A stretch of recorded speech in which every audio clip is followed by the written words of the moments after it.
Hello viewers, আসসালামু আলাইকুম। আশা করছি আপনারা সবাই অনেক ভালো আছেন।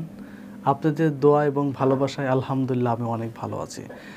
আজকে আমি সপ্তম শ্রেণীর একেবারে তোমাদের যে বোর্ড থেকে টেক্সট বুকটা দিয়েছে সেই টেক্সট বুক প্রথম থেকে শেষ পর্যন্ত ধীরে ধীরে ধাপে ধাপে আমি তোমাদেরকে সলিউশন করে দেবো ইনশাল্লাহ। আজকে আমরা সপ্তম শ্রেণীর যে ইংলিশ বইটা রয়েছে, ক্লাস 7-এর যে ইংলিশ বইটা রয়েছে সেইখানের আমরা ইউনিট 1 নিয়ে আলোচনা করব এবং ইউনিট 1-এ যেভাবে যতগুলো আমাদেরকে প্রশ্ন করা হয়েছে সবগুলো ইনশাল্লাহ আজকে সমাধান দিয়ে দেব ইনশাল্লাহ। শুরু থেকে শেষ পর্যন্ত তোমরা সপ্তম শ্রেণীর ছাত্রছাত্রীরা এই ভিডিওটি দেখবে। আশা করছি স্কুলের পরীক্ষায় তোমরা অনেক ভালো করতে পারবে। তাহলে দেখো, আজকে যে সপ্তম শ্রেণীর যে ইংলিশ বইয়ে তোমাদের যে ফার্স্ট চ্যাপ্টারটা, আমরা যদি একটু লেসনে যাই, তোমাদের ফার্স্ট চ্যাপ্টারটার নাম কি সেটা আগে আমরা একটু দেখে নিই। আসলে নাম দিয়ে শুরু করতে হয়, প্রতিটা ক্ষেত্রেই দেখবা যে লেসনটা পড়ার আগে তার নাম জানতে হবে। আমরা দেখতে পাচ্ছি যে প্রথম যে লেসনটা রয়েছে এই লেসনটার যে নামটা সেটা হচ্ছে এ ড্রিম স্কুল। তার মানে তোমাদের যে ইউনিটটা রয়েছে এই ইউনিটটার নাম হচ্ছে কি ড্রিম স্কুল। এই ড্রিম স্কুল সম্পর্কে টোটাল যতগুলো প্রশ্ন রয়েছে সকল প্রশ্নের আজকে সমাধান দেওয়া হবে এই একটি ভিডিওতে ইনশাল্লাহ।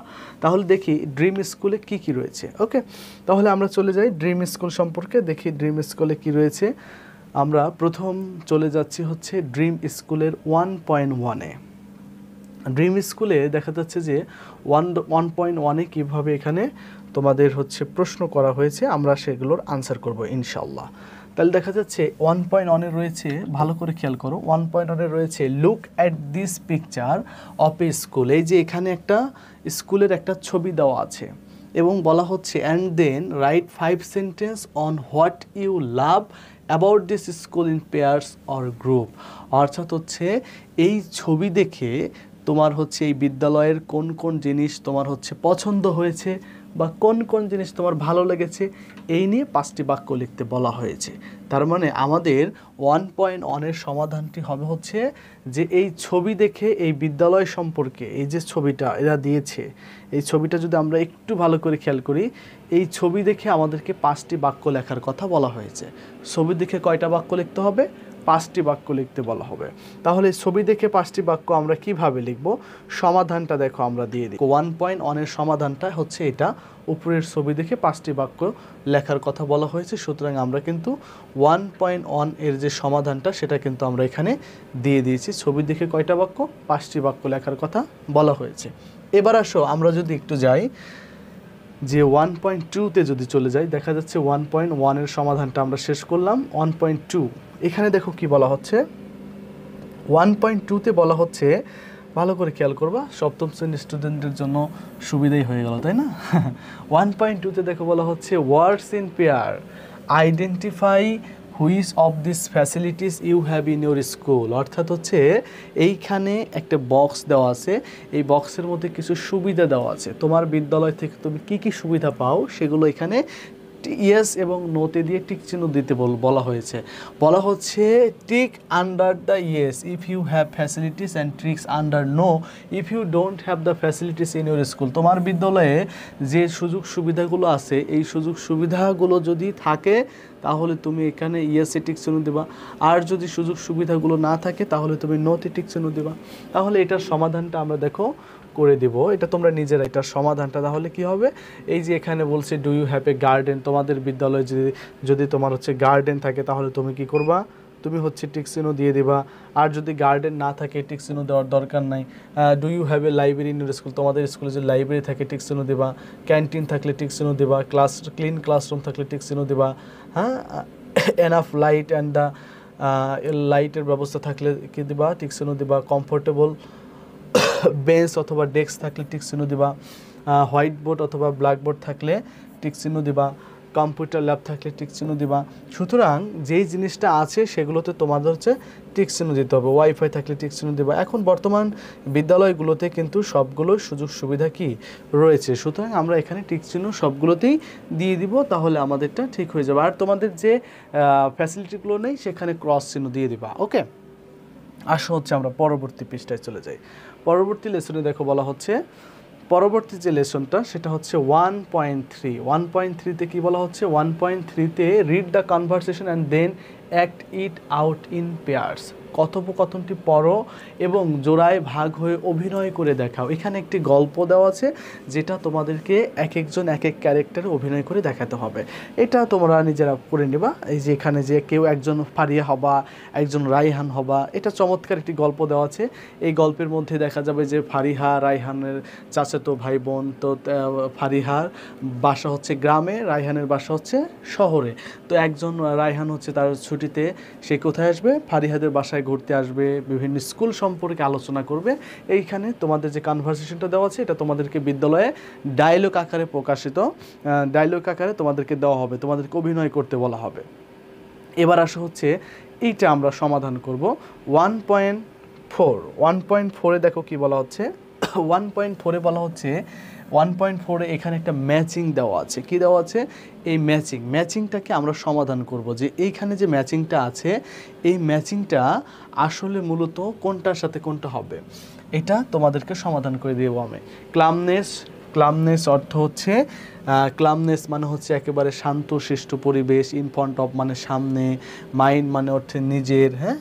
তারপরে হচ্ছে হিউজ মানে হচ্ছে বড়, মাডি অর্থ হচ্ছে কাদাযুক্ত, মাল্টি স্টোরেজ হচ্ছে বহুতল বিশিষ্ট, ভেহিকেল যানবাহন, নেক্সট পাখির বাসা, নিয়ার বাই অর্থ হচ্ছে কাছাকাছি, ভ্যাকেশন মানে হচ্ছে অবকাশ বা ছুটির সময়টাকে বোঝানো হচ্ছে।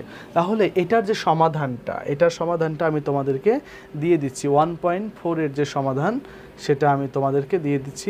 ক্লামনেসটা হচ্ছে পিসফুলনেস, এটা হবে এই যে এটা 1 নম্বরটা হবে, হ্যাঁ, পিসফুলনেস। তারপর দেখো হচ্ছে ইন ফ্রন্ট অফ মানে হচ্ছে সামনে, তাহলে এটা কি হবে? এটা হবে হচ্ছে ইন ফ্রন্ট অফটা হবে আমাদের হচ্ছে দেখা যাচ্ছে হচ্ছে বিফোর, হ্যাঁ, বিফোরটা হবে, বিফোর মানে আগে বা সামনে। মাইন্ডটা কি হবে? মাইন্ড মানে আমার নিজের, তাহলে মাইন্ডটা হবে হচ্ছে মাই ওন, এইটা হবে, হ্যাঁ। তারপর ধরো হচ্ছে হিউজটা হচ্ছে মানে বড় হচ্ছে কি হবে? ভেরি বিগ হবে, এটা 4 নাম্বারটা হবে। তারপর দেখা হচ্ছে 5 নম্বর বলছে মাটি মানে হচ্ছে কাদাযুক্ত, তার মানে যে সয়েল অর্থ হচ্ছে কাদাযুক্ত, এটা 5। 6 নাম্বারটা হচ্ছে মাল্টি স্টোরেড হচ্ছে বহুতল বিশিষ্ট, যেমন ধর হচ্ছে having more than 2 floors or level. Vehicles অর্থ হচ্ছে যানবাহন, এটা 7 নাম্বারটা হবে, এটা হচ্ছে 7 নাম্বারটা হবে। 8 নাম্বারটা হচ্ছে নেস্ট অর্থ হচ্ছে পাখির বাসা, যেমন হচ্ছে বার্ডস হাউস, তাই না, এটা হবে। তারপরে হচ্ছে নিয়ার বাই অর্থ হচ্ছে কাছাকাছি, যেটাকে বলা হয় ক্লোজ, তাই না, 9 নাম্বারটা হচ্ছে ক্লোজ। আর 10 নাম্বারটা হচ্ছে ভ্যাকেশন, যেটা বন্ধের সময়, তাই না, এই যে হলিডে হচ্ছে বন্ধের সময়। সুতরাং দেখো হচ্ছে আমরা 1.4 কিন্তু আমরা কি করলাম? সমাধান করে ফেললাম ইতিমধ্যে, তাই না। তাহলে এই দেখো এখানে যে তোমাদের ম্যাচিংটা আছে, এই ম্যাচিংটা কিন্তু আমরা ওখানে সমাধান করেছিলাম। ওরা পরবর্তীতে 1.5-এ চলে যায়। দেখো 1.5টা খুব গুরুত্বপূর্ণ। এখানে কি বলা হলো?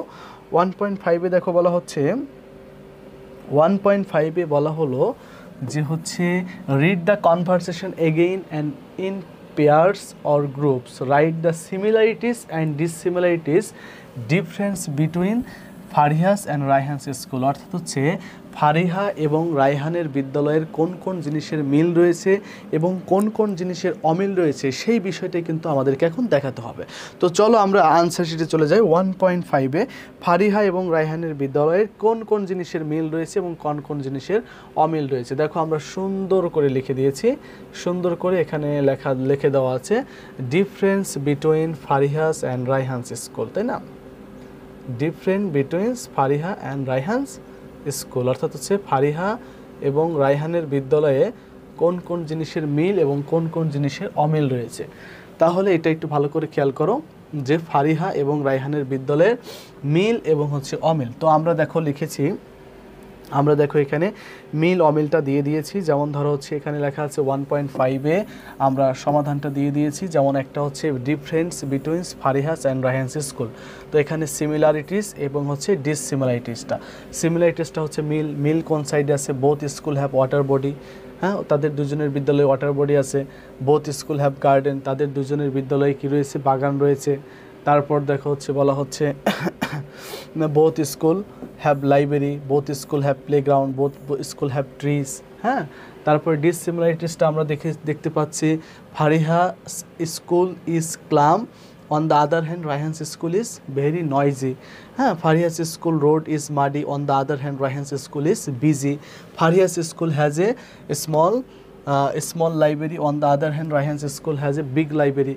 Fariha's school is a single story building, on the other hand Rayhan's school is multi-storied building.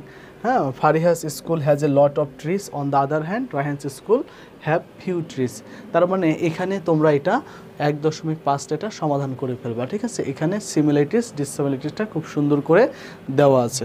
এবার আসো হচ্ছে আমরা পরবর্তীতে চলে যাই 1.6-এ। দেখো কি বলা হচ্ছে 1.6, আমরা এটা করলাম। এবার আসো 1.6-এ বলা হচ্ছে, দেখো 1.6-এ বলা হচ্ছে যে 1.6-এ কি বলা হচ্ছে, বলা হচ্ছে যে now in pairs or group discuss and then make a list similarities and dissimilarities of your school with Fariha's and Raihan's school. তোমার বিদ্যালয়ের সাথে ফারিহা এবং রায়হানের বিদ্যালয়ের কোন জিনিসটা মিল এবং কোন জিনিসটা অমিল রয়েছে সেটাও কিন্তু আমরা দেখো খুব সুন্দর করে দিয়ে দিয়েছি। দেখো আমরা 1.6-এর যদি সমাধানটা একটু দেখি, 1.6-এর যে সমাধানটা, 1.6-এর সমাধানটা আমরা খুব সুন্দর করে এখানে দিয়ে দিয়েছি তোমাদের সুবিধার্থে, ঠিক আছে। 1.6 দেখো 1.6 যদি আমরা একটু আলোচনা করি, 1.6 নিয়ে দেখো 1.6-এ বলছে ফারিহা এবং রায়হানের বিদ্যালয়ের সাথে আমার স্কুলের মিল এবং অমিল। দেখো আমরা সিমিলারিটিস দিয়েছি, ডিসসিমিলারিটিসটা দিয়েছি। এক পাশে দিয়েছি ফারিহা এবং রায়হানের স্কুল, অপর পাশে দিয়েছি আমার স্কুল। এক পাশে দিয়েছি ফারিহা রায়হানের স্কুল, অপর পাশে দিয়েছি আমার স্কুল। তো ফারিহা রায়হানের স্কুলের সাথে মিল দিয়েছি, লাইব্রেরি আছে, আমারটা তো লাইব্রেরি আছে। ফারিহা রায়হানের স্কুলে বাগান আছে, আমারটা তো বাগান আছে। তারপরে হচ্ছে ফারিহা রায়হানের স্কুলে গাছ আছে, আমারটা তো গাছ আছে। ফারিহা রায়হানের স্কুলে ফ্ল্যাগ আছে, আমারটা তো ফ্ল্যাগ আছে। তাহলে অমিলটা কোথায়, তাদের ওয়াটার বডি আছে কিন্তু আমারটাতে ওয়াটার বডি নেই। তাদের ক্যান্টিন আছে, আমারটাতে ক্যান্টিন নেই। তাদের বিগ এবং মিডিয়াম প্লেগ্রাউন্ডটা আছে, আমাদেরটা ছোট প্লেগ্রাউন্ড আছে। তারটা হচ্ছে রাস্তার পাশে অবস্থিত, আমারটা হচ্ছে রাস্তা থেকে অনেক দূরে অবস্থিত। ওকে, তাহলে এখন দেখো হচ্ছে আমরা এটাও সমাধান করলাম, তাই না। এবার আসো সর্বশেষ যেটা, সর্বশেষ না 1.7 কি বলা হচ্ছে, 1.7-এ দেখো বলা হচ্ছে in pairs or group discuss and make a list. অর্থাৎ হচ্ছে এখানে 3টা কোশ্চেন করা হয়েছে, 3টা কোশ্চেনে তোমার আনসার দিতে হবে। The good things of your school in your school, অর্থাৎ তোমার বিদ্যালয়ের ভালো ভালো জিনিস কোনগুলো এটা লিখতে বলা হয়েছে। তারপর দেখো হচ্ছে what you need in your school, তোমার বিদ্যালয়ে কোন কোন জিনিসের দরকার সেটা লিখতে বলা হয়েছে। তারপর দেখো হচ্ছে হোয়াট শুড বি ইমপ্রুভ আপন or remove from your school to make your school a dream school, অর্থাৎ হচ্ছে তোমার বিদ্যালয়ের কোন কোন জিনিস উন্নতি করতে হবে এবং কোন কোন জিনিসটাকে বাদ দিতে হবে তোমার স্কুলটাকে স্বপ্নের বিদ্যালয় তৈরি করতে। তাহলে 3টা প্রশ্নের আমরা আনসার দিয়ে দিব। এখন দেখো আমরা এখানে 3টা কোশ্চেনের আনসারটা দিয়ে দিয়েছি 1.7-এ। 1.7-এ দেখো 3টি কোশ্চেন রয়েছে, 3টি কোশ্চেনের আমরা আনসার করব ইনশাআল্লাহ। তো দেখো বলছে 1.7-এ যে আনসারটা সেখানে আমরা দেখো দিয়ে দিয়েছি হচ্ছে 1.7-এ 3টি কোশ্চেন রয়েছে। এই নাম্বার কোশ্চেন হচ্ছে দ্য লিস্ট, আমরা লিখেছি the list of good things in our school. সুতরাং এখান থেকে আমরা গুড থিংসগুলো লিখেছি যে our school has a big playground, our school is well ventilated, our school has a library, our school result is very good, our school has a beautiful garden, এটা লিখেছি, তাই না। এবার আসো বি নাম্বার কোশ্চেনটা কী ছিল, the list of the things we need in our school, আমাদের বিদ্যালয়ের কোন কোন জিনিসের দরকার। যেমন ধরো হচ্ছে our school need a computer lab, our school need a fresh water table, our school need a science lab, our school need a doctor to check up, our school need a water body। সুতরাং আমাদের যে জিনিসগুলো দরকার আমরা সেটা এখানে লিখেছি। তারপর দেখা হচ্ছে আরেকটা হচ্ছে the list we should improve or remove from our school to make our school a dream school. আমার বিদ্যালয় থেকে কোন কোন জিনিস আরও উন্নতি করতে হবে, কোন কোন জিনিস বাদ দিতে হবে আমার স্কুলটাকে ড্রিম স্কুল তৈরি করতে। যেমন আমরা লিখেছি our school should improve teaching AIDS, our school should remove rubbish daily, our school remove noise pollution, our school should plant more trees, our school should make a gymnasium. সুতরাং এই বিষয়গুলো তোমাদেরকে মাথায় রাখতে হবে। সর্বশেষ যেটা লাস্ট কোশ্চেনে আমরা চলে আসি, সমাধানটা করলে তোমাদের ইউনিট 1 শেষ।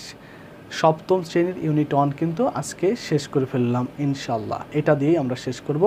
এখানে বলা হচ্ছে 1.8-এ দেখো বলা হচ্ছে যে হচ্ছে read audience speech in bubbles about her dream school, now draw or design A poster of your dream school and present it in your class or school. অর্থাৎ বলা হচ্ছে এই যে এখানে কিছু বাবল দেওয়া হয়েছে, এগুলো পড়ে তোমাকে কিছু পোস্টার তৈরি করতে হবে এবং সেটা বিদ্যালয়ে জমা দিতে হবে।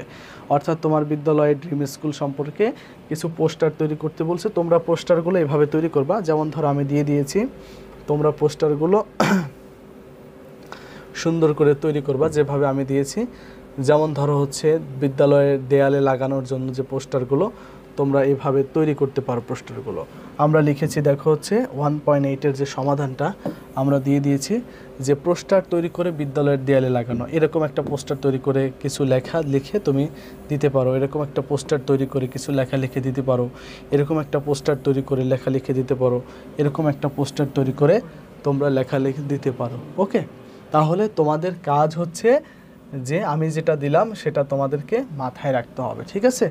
তাহলে আশা করছি আমরা হচ্ছে আজকে তোমাদের সপ্তম শ্রেণীর ইউনিট 1টাকে শেষ করলাম এবং তোমরা ইউনিট 2 এর ভিডিও পেতে আমাদের কমেন্ট বক্সে কমেন্ট করো এবং আমাদের সাথে থাকো, আমাদের চ্যানেলটি সাবস্ক্রাইব করো। সবাইকে ধন্যবাদ জানিয়ে আজকের ভিডিওটি শেষ করে দিচ্ছি। সবাই ভালো থাকবে, সুস্থ থাকবে। আল্লাহ হাফেজ।